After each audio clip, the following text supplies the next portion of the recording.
একদম সহজ উপায়ে এবং ঘরোয়া কিছু উপকরণ দিয়ে দোকানের চাইতেও বেশি মজার করে কিভাবে বাসায় ডিম চপ বানাবেন সেই রেসিপিটাই আজ আমি আপনাদের সাথে শেয়ার করব। আশা করছি একটু হলেও কাজে আসবে।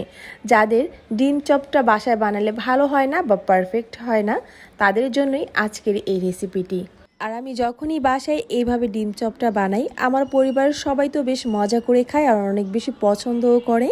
আর আমার তো মনে হয় ইফতারিতে এই ডিম চপ হলে আর অন্য কিছুই লাগে না। চলুন আর কথা না বাড়িয়ে চলে যাই মূল রেসিপিতে। প্রথমে একটা বাটিতে আমি নিয়ে নিচ্ছি 1.5 কাপ পরিমাণের মতো আলু সিদ্ধ। আমি আলুগুলোকে সিদ্ধ করে খুব ভালো করে ম্যাশ করে নিয়েছি, যাতে কোনো দানা দানা না থাকে। আলুতে দানা দানা থাকলে কিন্তু ডিম চপটা খেতেও ভালো লাগবে না আর পারফেক্ট হবে না। এখন এখানে 1/4 কাপ পরিমাণের মতো পেঁয়াজ বেরেস্তা দিয়ে দিচ্ছি, অর্থাৎ 1 কাপের 4 ভাগের 1 ভাগ। এখানে অবশ্যই চেষ্টা করবেন পেঁয়াজটা বেরেস্তা করে দিতে, এতে করে টেস্টটা কিন্তু খুবই ভালো আসে। এখন দিয়ে দিব এখানে 1.5 টেবিল চামচের মতো ধনিয়া পাতা কুচি। এখন দিয়ে দিচ্ছি 1.5 চা চামচ পরিমাণের মতো ঘরে বানানো গরম মশলা গুঁড়া। এটা আপনারা চাইলে দোকানের যে গরম মশলাটা কিনতে পাওয়া যায় সেটাও দিতে পারেন। এখন দিয়ে দিচ্ছি আমি 1.5 চা চামচ পরিমাণের মতো চিলি ফ্লেক্স বা শুকনো মরিচের গুঁড়া।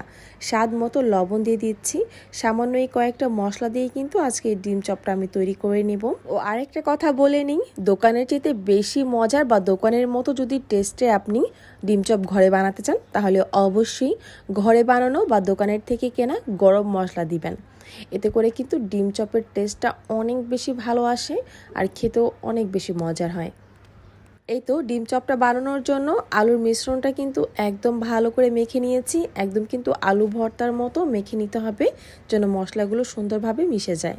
এই তো এখানে আমি 3টা ডিম দিয়ে আজকে ডিম চপ বানাবো, তাই 3টা ডিম সিদ্ধ করে নিয়েছি। এখন প্রয়োজন মতো আমি আলুর এই মিশ্রণটা নিয়ে এভাবে করে দিয়ে দিচ্ছি, আর এর মাঝখানে আমি একটা ডিম দিয়ে দিব। ডিমটা দিয়ে খুব ভালোভাবে কিন্তু আলুর এই পুরটা বা আলুর এই মিশ্রণটা দিয়ে খুব ভালোভাবে কভার করে দিব, যাতে ভেতরের ডিমটা কোনোভাবেই দেখা না যায়। আলুর পুরটা দিয়ে যখন ডিমটাকে কভার করা হবে, তখন 2 হাতে তালুর সাহায্যে এভাবে এটাকে ঘুরিয়ে ঘুরিয়ে নেবেন। এতে করে কিন্তু ডিম চপটা একদম মসৃণ হবে, কোনো ফাটলই থাকবে না। এতে করে কিন্তু এটা যখন কোট করা হবে খুব সুন্দরভাবে কোটিং করা হবে। সেমভাবে আরও একটা আমি চপ তৈরি করে নিচ্ছি, দেখতেই পারছেন এটা বানানো কতটা সহজ। তো সবগুলো ডিম চপই কিন্তু আমার তৈরি করা হয়ে গেল। এখন এগুলোকে কোটিং করে নেওয়ার পালা। কোটিং করার জন্য এখানে আমি ডিম ফেটিয়ে নিয়েছি, তার সাথে আমি এখানে ব্রেড ক্রাম্বস নিয়েছি। আপনারা চাইলে বিস্কুটের গুঁড়া দিয়েও কিন্তু কোট করে নিতে পারবেন। প্রথমে আমি ডিম চপটাকে ডিমের মধ্যে ভালো করে ডিপ করে নিব। এরপর ব্রেড ক্রাম্বস দিয়ে এটাকে খুব ভালো করে কোটিং করে নিব। এই কাজটা কিন্তু একটু সময় নিয়ে করতে হবে, এতে করে কিন্তু কোটিংয়ের কাজটা খুব ভালো হবে। আপনারা যদি এই ডিম চপগুলোকে এভাবে বানিয়ে ফ্রোজেন করে রাখতে চান, তাহলে ঠিক এইরকম করে কোটিং করে তারপর ডিপ ফ্রিজে সংরক্ষণ করে রাখতে পারেন, অনেক দিন পর্যন্ত ভালো থাকবে। আর এমনিতেও কিন্তু যদি এভাবে কোটিং করে নর্মাল ফ্রিজে রাখেন, তাহলে 3 থেকে 4 দিন ভালো থাকবে। তো এভাবে করে কিন্তু ফ্রোজেন করলে আপনার সময় এবং পরিশ্রম দুটোই কিন্তু বেঁচে যায়।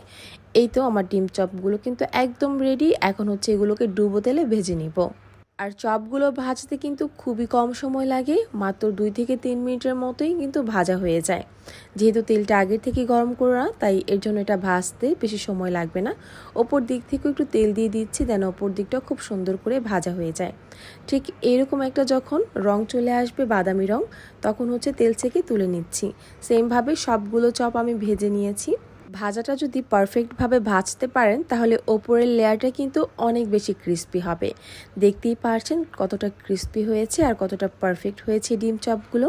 আপনারা যদি ওপরের লেয়ারটা আরও বেশি ক্রিস্পি করতে চান, তাহলে আপনারা 2 বার করে কোটিং করে নেবেন। এতে করে কিন্তু ওপরের দিকটা অনেক বেশি ক্রিস্পি হবে আর অনেকটা কিন্তু একটু মোটা প্রলেপ হবে। এতে করে কিন্তু খেতে দারুণ লাগে।